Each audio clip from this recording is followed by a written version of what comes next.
the way. Okay. I don't know what happened to Kimberly. She just dropped and said she want to record. Wanda Hunter, what is your take? It doesn't matter. Either. Okay. It's fine. Well, I'm loading it up. She said she got a weak signal. She might come in and out. Okay. So Kim, you good. And I am waiting to get live stream, and I will tell y'all when we're live, you'll see the little dots. Oh, we're already live. Nope, we're not, because it doesn't show me.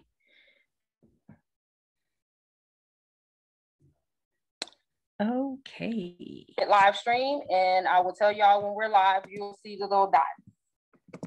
Oh, we're already live. Nope, we're not, because it doesn't show me. Okay, and I will tell y'all when we're live.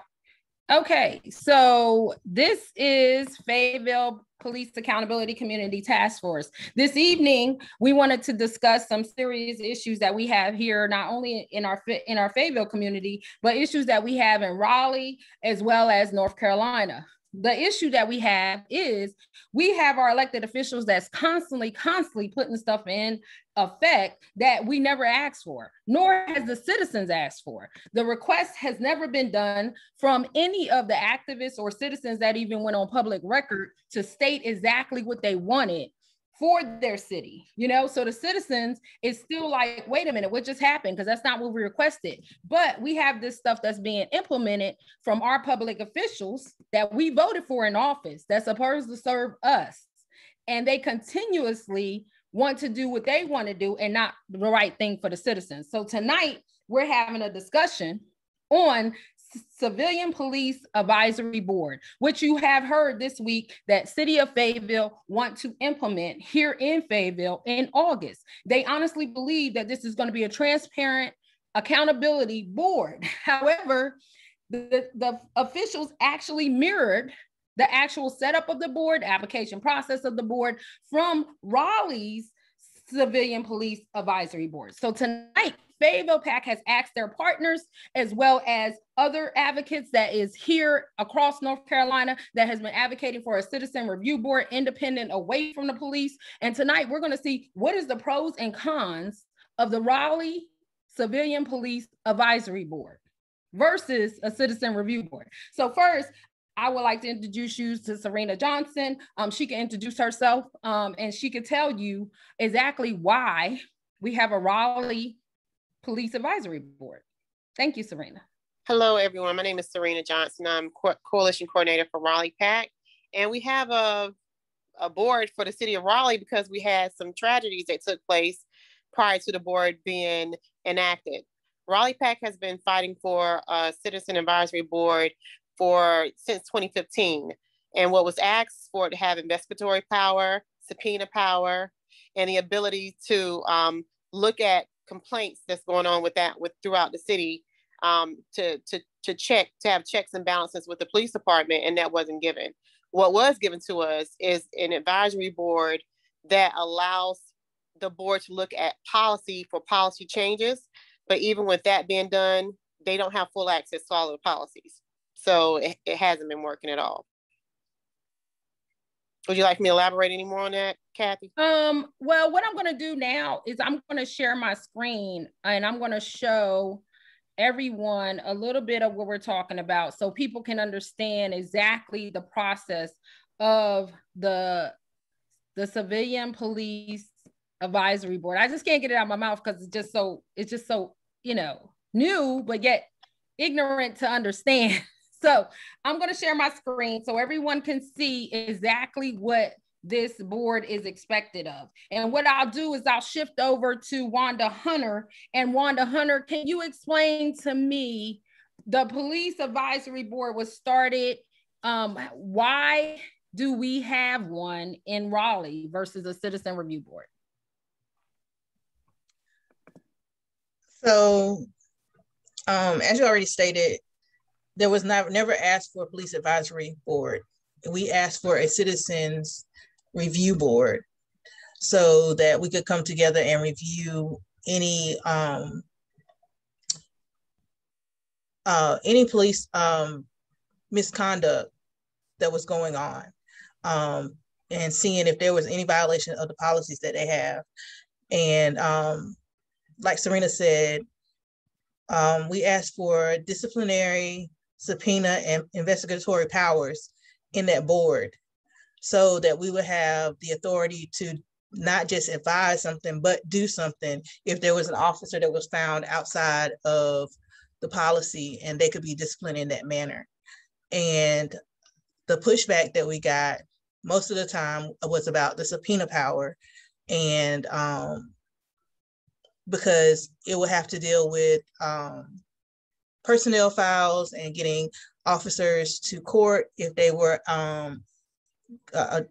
going outside of policy and things of that nature.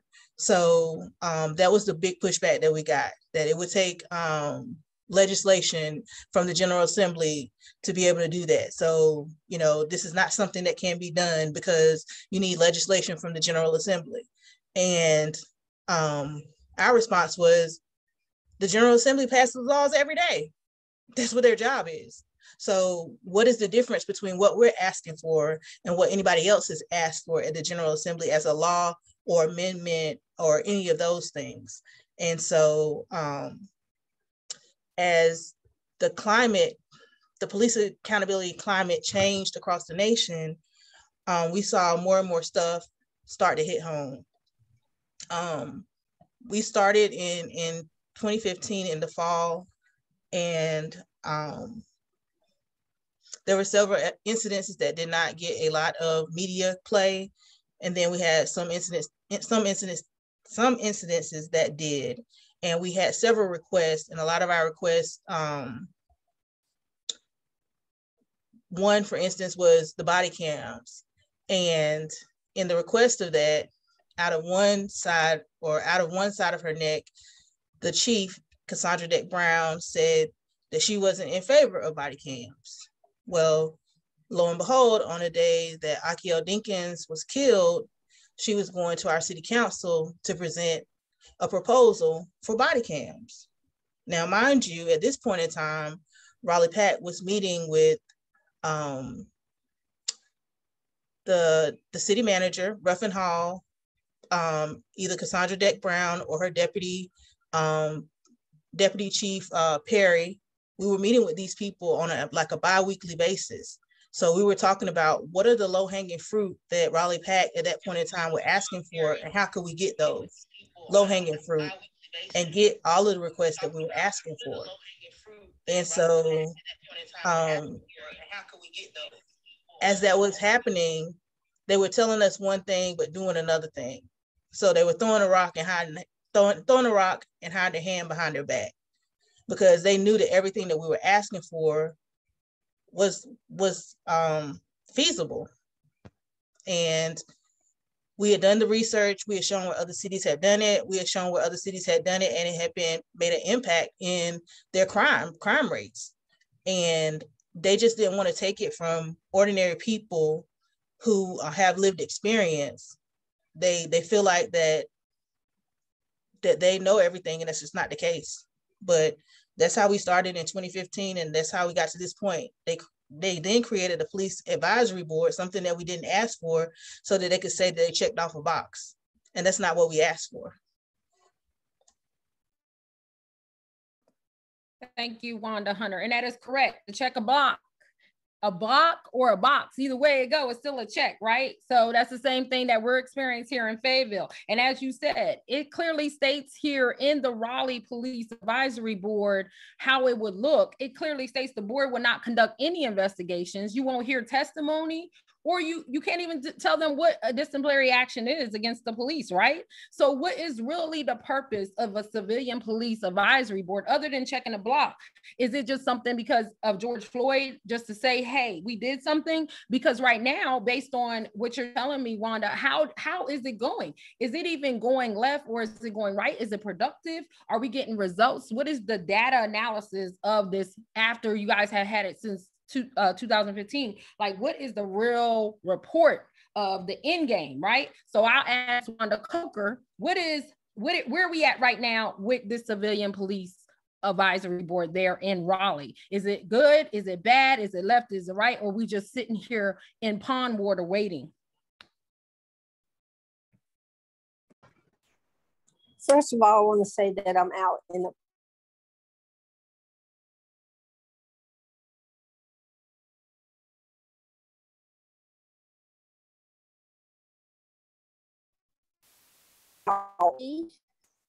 personally, it's not working well. Yeah, we couldn't hear you out there. You have to repeat yourself. It went in and out.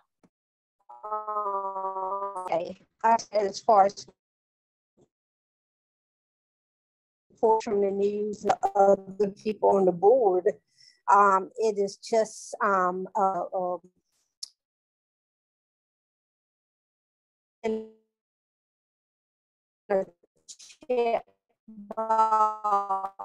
really employees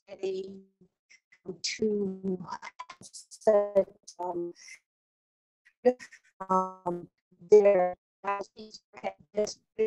Wanda, we can't hear you. It's going in and out. We're gonna have to. I don't know where you are, but I think it's a bad connection. Can you dial back in or go somewhere where we can hear you, because it's going in and out. It's cracking. Okay. So I'll ask that this Serena Johnson or Wanda Hunter can answer that. Where are you guys now when it comes to your annual reporting? I see there's some right here. When it comes to your report, your action report and everything else, how is it going now, currently, today? As far as the board is concerned, we lost 2 members. So 2 members have already stepped away from the board. And they're not really, there's no major actions that are in the plan as far as the meetings are concerned. It seems a lot of the meetings are repeated questions that have been asked in previous meetings. So it's not very productive at all. And with the 2 members that have left, they left with a letter, and I'm not sure if were you able to obtain any information on that? They left a letter stating why they left the board. They didn't feel like their input was being used properly and that the city was open to any changes, to any real changes. So, and they actually thought it would damage their reputation if they stayed on.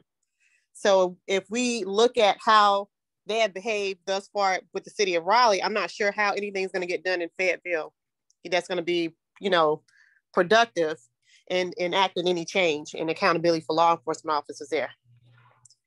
So, and then when we spoke with the board, well, last time I spoke with or asked a question during a meeting, I didn't hear any word of them replacing those 2 people as well. So that's concerning. Yeah, I know there was some controversy. Matter of fact, I'll go to Wanda Hunter if her voice is good on here. Can you tell us what the controversy was? I know there was 2 people that did get off of the board. I don't know if they had a conflict with the city manager or what occurred, but I know there's some things that you guys requested and it still hasn't been addressed. Is that correct, Wanda Coker or Wanda Hunter, either one? And then I'll go to Kimberly in a minute.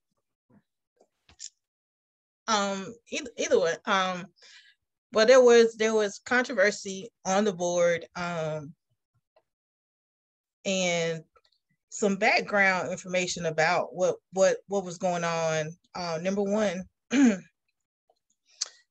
chairperson had tried to do a different proposal prior to, that was contrary to what Raleigh PACT was already pursuing.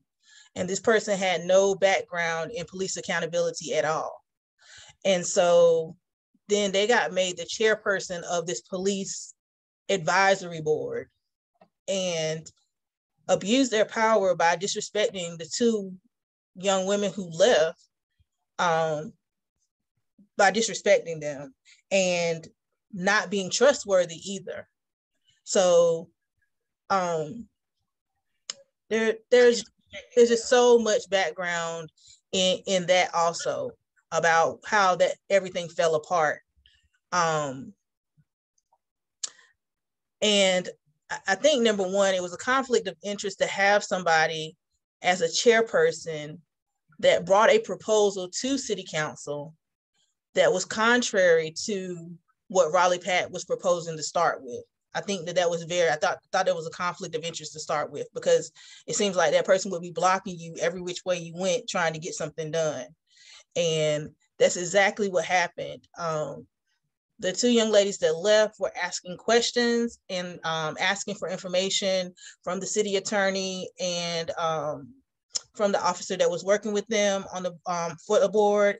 And they were getting a lot of pushback for information that they needed in order to know about the policies and, you know, the information that they were supposed to be taking a look at.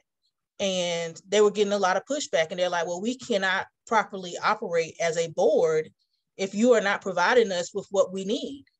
And with that, they did not want to budge or give these this board the information that they needed to operate. And so I don't blame them. You know, how can we be effective and efficient for our citizens that we represent if we can't even get the information that we need to do the job that we've been put here to do?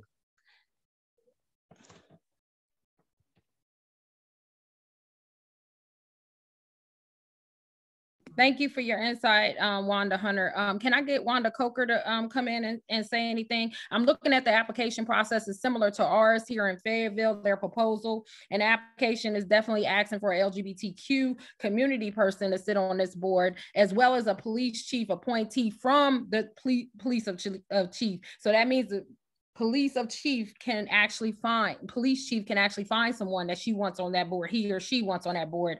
And then of course, someone that's appointed by the city council, right? So my question is to you, to Wanda Coker, and then the attorney, of course. How does this look to you when we're talking about the application process for this specific board versus the boards that you already have in Raleigh? What's the comparison of that? Why does this board has to be different, the actual roles?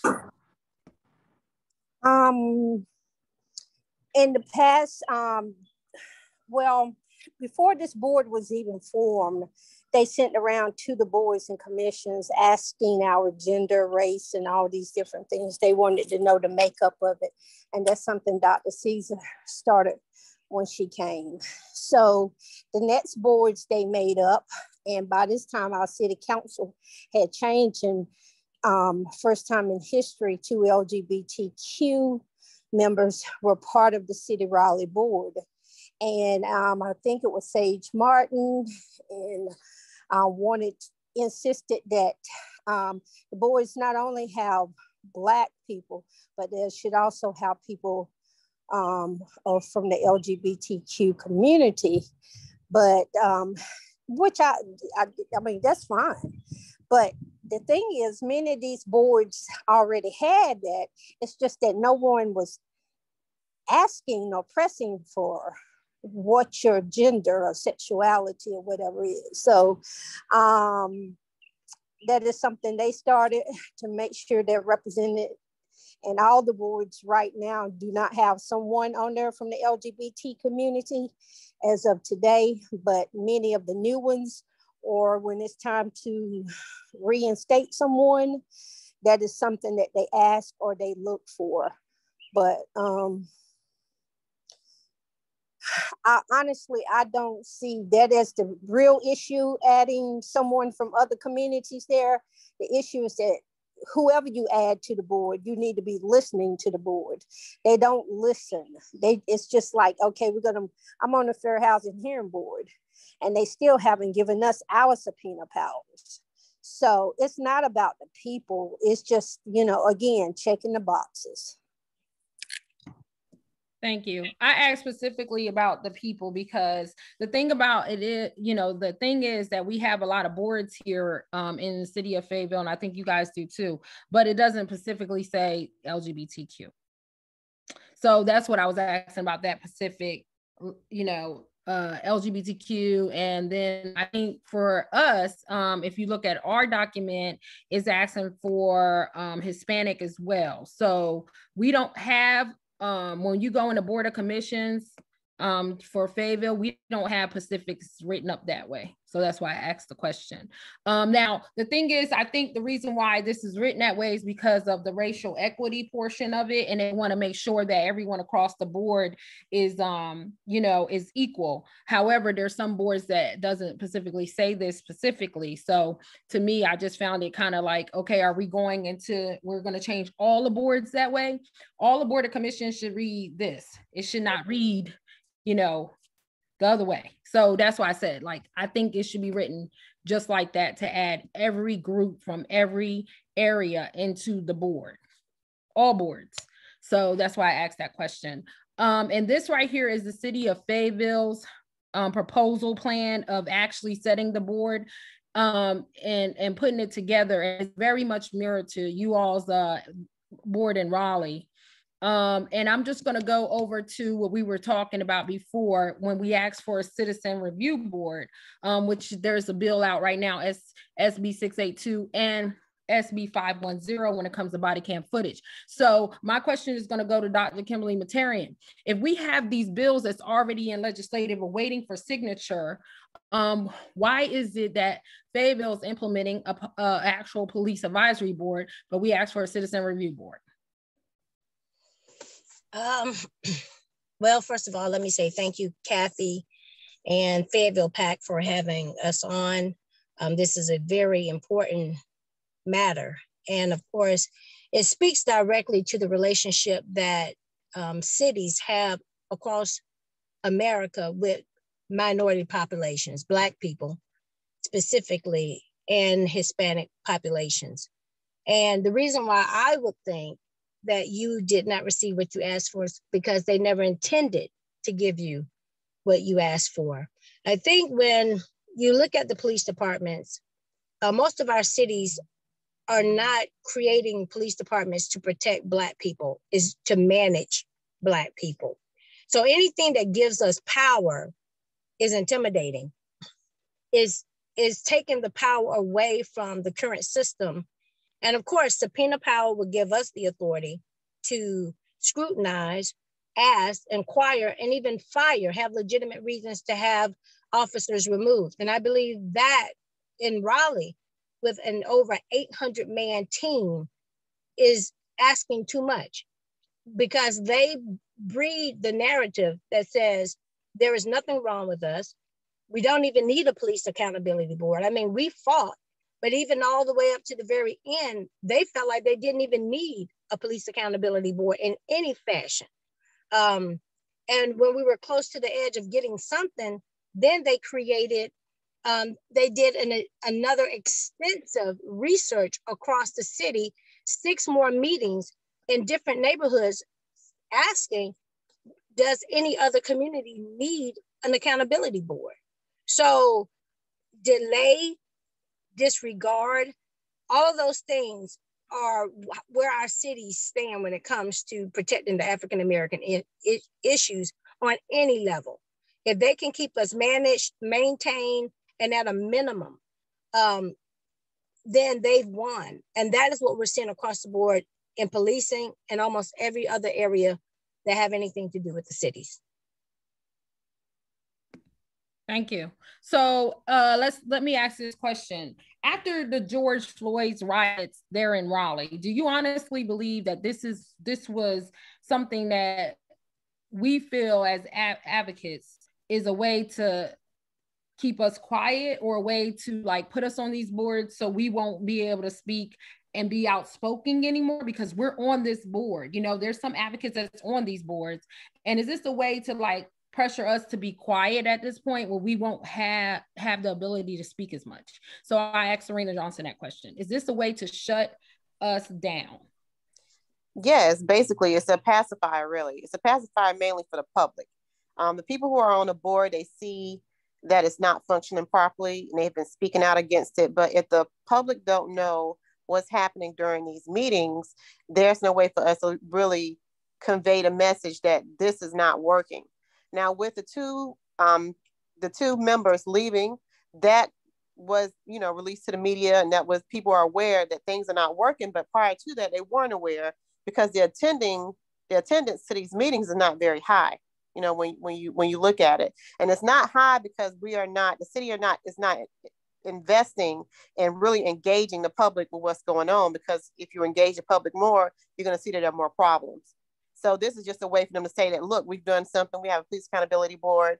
And they even put a survey up on the website at one time, because they do have their own website with information on the survey that Kim spoke of, and on the reports that was made. Well, not the survey, not the previous survey, but it was a recent survey done from an outside entity on what they review the city of Raleigh needs to do based off their policies. It was placed on the board on their website, and they removed it. The city removed it. Now, this is a public survey. This is something that was released to the public, and it was there for them to review and then for them to comment. And I think after receiving bad reviews and comments after they looked at the statistics of what the recommendations of what they want the city to do, they removed that. Instead of they have to have the chief approval in order for them to post a public survey, a public form that everyone should have access to. So they removed it from their website. So that was another issue. It's like it's not transparency in this board. You're not allowed to really say what you want to say that's going to enact any change. And that's why we lost 2 members, and the members that are currently on the board, a good number of them are disgruntled. So I hate to see this happen for Fayetteville, because it's not something that you guys need with everything that's happening. So we have to do something to make sure that this doesn't happen in the same manner that is happening here in the city of Raleigh. Thank you, Serena. Do you have anything you would like to elaborate on, Wanda Hunter? No, Serena said it all. Okay, so I am going to ask several questions here that I think should be definitely addressed. This right here, as you can see, is where we're talking about the recommendations for our Community Police Advisory Board. Now, as you see, there is some implement questions here that says Citizen Review Board versus the Citizen Advisory Board, right? So as you said earlier, Wanda Hunter, our elected officials constantly keep telling us that they can't do certain things that's within their power when it comes to investigation process, as well as body cam footage, as well as looking at personnel files and everything else, which is a part of the SB 682. In there, it would be violations of fines if you go and distribute information. Also, there's some disciplinary actions against those on the board if they give out information what they review. But as you see, we have the same empathies.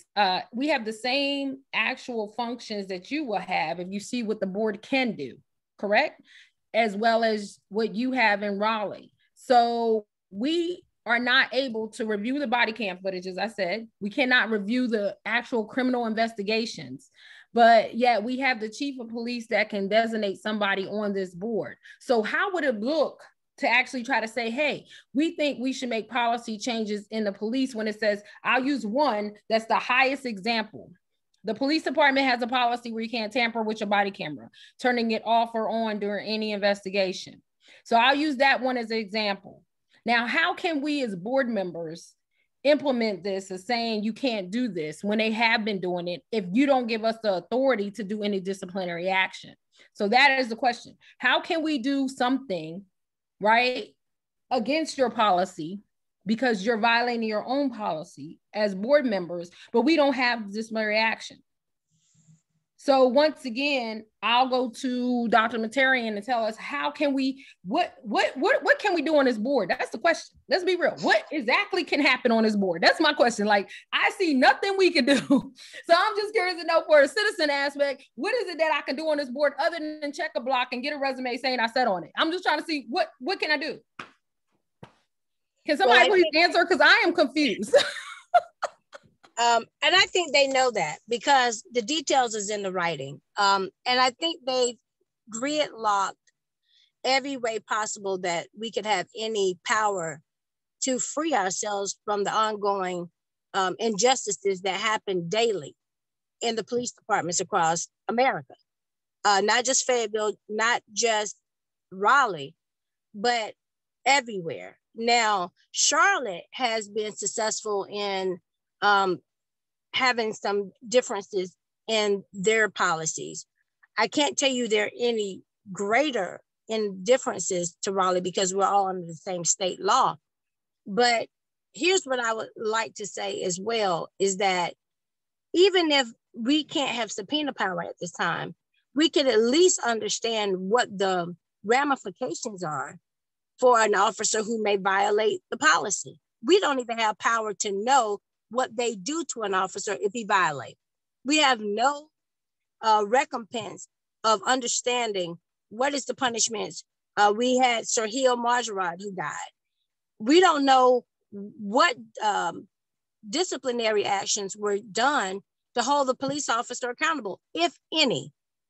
So here we are paying for a police department that abuses us, and we don't even know what the fee or any kind of disciplinary action. And I think, to me, we are basically paying for our own abuse. And I think I've said that on several occasions.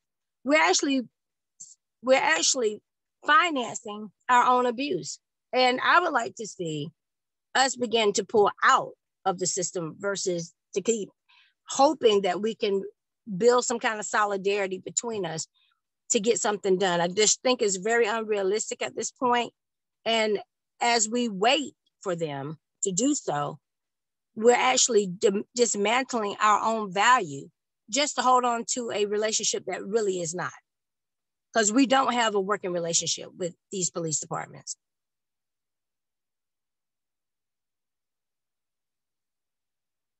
And you are correct. We don't have a relationship. There is no relationship with citizens and the police department if the police is still policing themselves and asking me to be on a board so they can still police themselves. Right. And I just sit there and allow it to happen and not understand why I'm there if they're still policing themselves. Now, I want to make sure we understand the North Carolina Statute 160-168 as it clearly states of public records, which is something that is in the SB 682 clearly stating about public records and reviewing public records, right? And in there, it clearly states it would be a violation if that citizen gave out information to others. Right here is where you could see and review it. If someone can go in there and look at this citizen, this is the SB 682, and this is the bill. So it clearly states who can review the information. And if they go and give the information to other people, it will be a fine, you know? So the thing that the issue that I have a problem with is that we're saying we have our officials stating something here clearly that can be actually done because legislative has took this, right? So once again, why do we have these boards? Why do we have these boards, people? What is these boards for? An election is coming up. And I just want to make sure everyone understands something. Election is coming up. And if you allow your officials to continue to check the box, to continue to say they're doing something and that obviously isn't, then that is something that you cannot blame others for because you chose to vote for that person. The authority lies with you. Your voice is counted. Your voice matters. And if you don't vote, and if you don't go to these city council meetings and put on public record, you don't want a civilian police advisory board, which no one in Fayetteville did. No one in Fayetteville said they wanted that. Only our council member, Christopher Davis brought it up, and they voted for it. That's what happened. There was never a public comment asking for a civilian police advisory board here in Fayetteville. So let's make sure we get that straight. Everything has been on record for a citizen review board from citizens here in Fayetteville, not just Fayetteville PACT, because we've been fighting this since 2016, requesting this. Okay, but just like Raleigh has been asking for a citizen review board since 2015. That's how far back this goes that we've been asking for independent oversight authority. Now we're here 5 years later, 6 years later, and we still have nothing.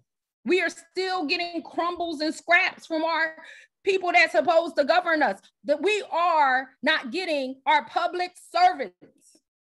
We are not getting that. What we're getting is a check the block. That's what we're getting, people. And we must understand that 2022, we need to vote everybody out. I don't care what color they are, what race they are, what gender they are, what religion they are, vote them out because the people are tired of being sick and tired. Now, I'm gonna go ahead and ask them, I'm gonna do one more round robin and then I'm gonna close out. So Ms. Serena Johnson, do you have anything you would like to say to the citizens of what they should be doing to not get these boards? What's been very impactful for us is actually doing rallies and doing actions against what's going on. And that seems to be the only thing that opens eyes and allows the city to listen to what you really want to see happen.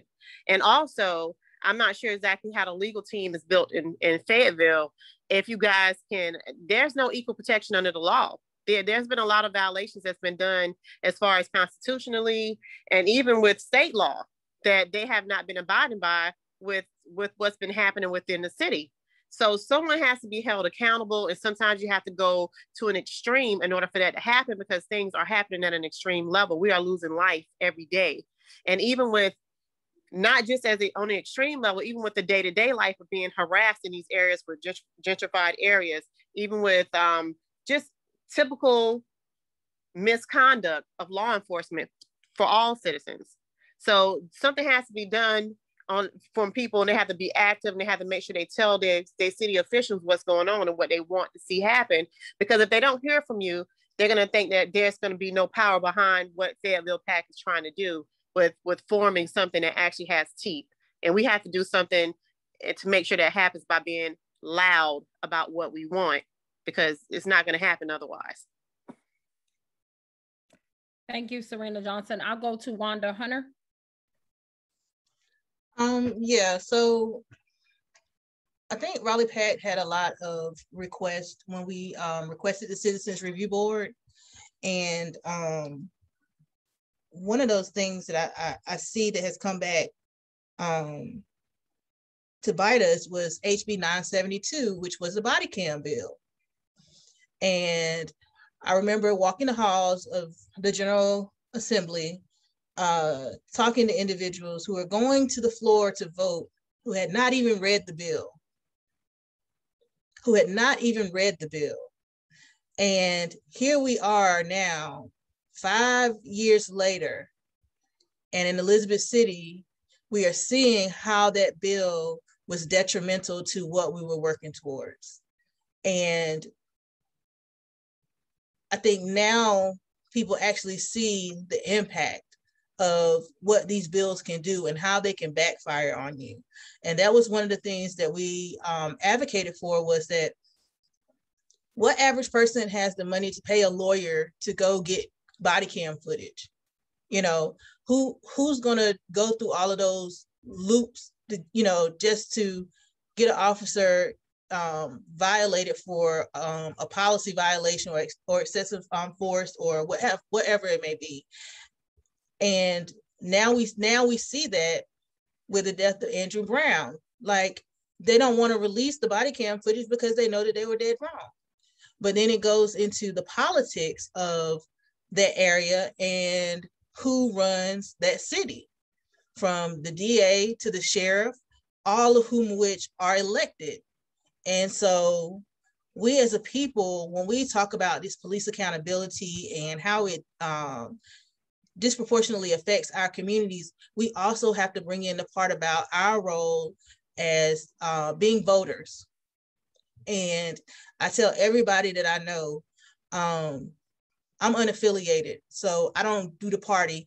When I look at the party, I look at it two wings of the same bird. And when I look at voting, it's three parts. It's when you go to the ballot box and cast your ballot, hold your elected officials accountable, and find people who represent the constituency or represent your issues. And those are the three parts of voting. If you're not exercising all three, then you're missing out. And we have to get our people to understand that we have to vote. We have to hold those jokers accountable. I don't care if it's your great grandma, but if she wrong, you're like, Grandma, you wrong. You just got to tell it like it is. And then, like I said, also grooming candidates that are not afraid to stand on their own and tell the truth, and are not afraid of the status quo on either side of the aisle, but will stand up for the people that they represent. And so we just got to get our people involved in that process.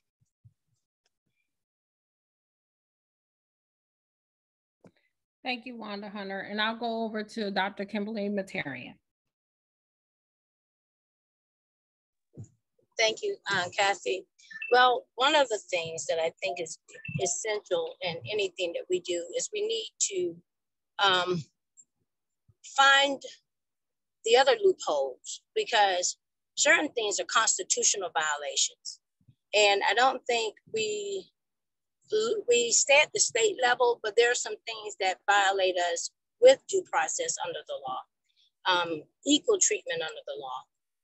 There are things that may look very minute, but I've seen on several occasions where it can be challenged, and it depends on who you are that will challenge it. You know, and I believe if enough of us are making the same argument, because I'm sure we have enough examples to support our position, how we're not treated the same or given the same access. There is some ways that I believe that we can begin to attack America from its core, because not providing transparency is just one of the ways that we continue to get ousted in the process of justice.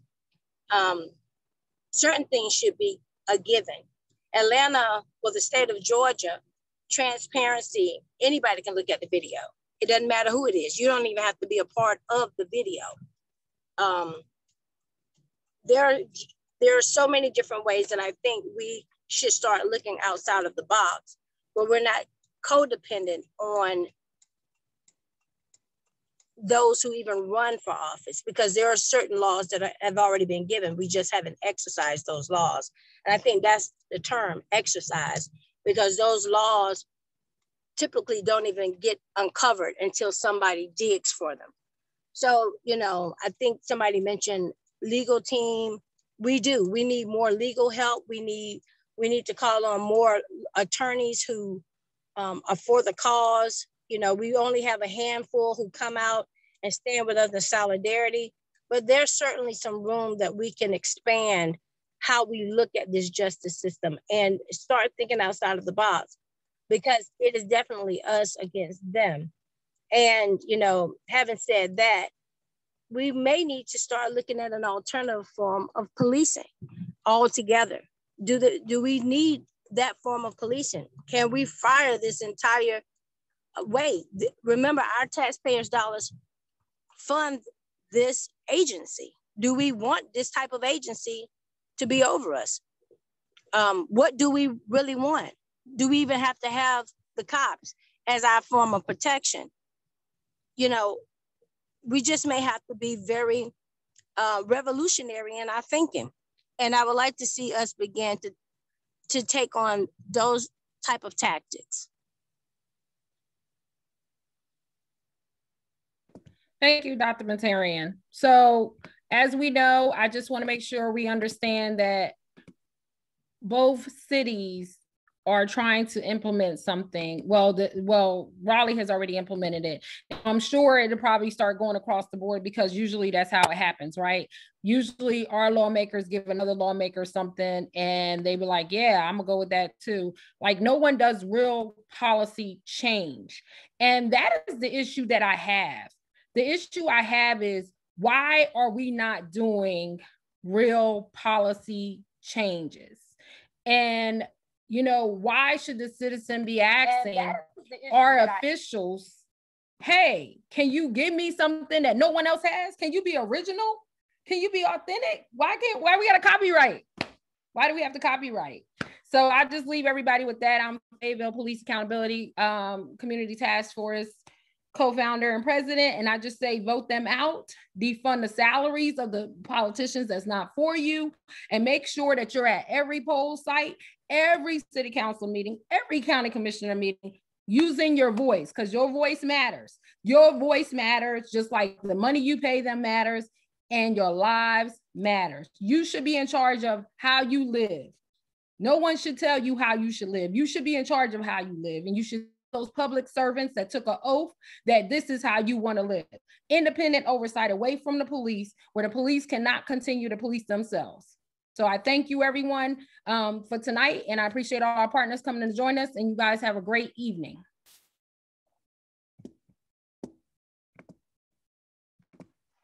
All right, thank you, everybody. Thank you. Bye-bye.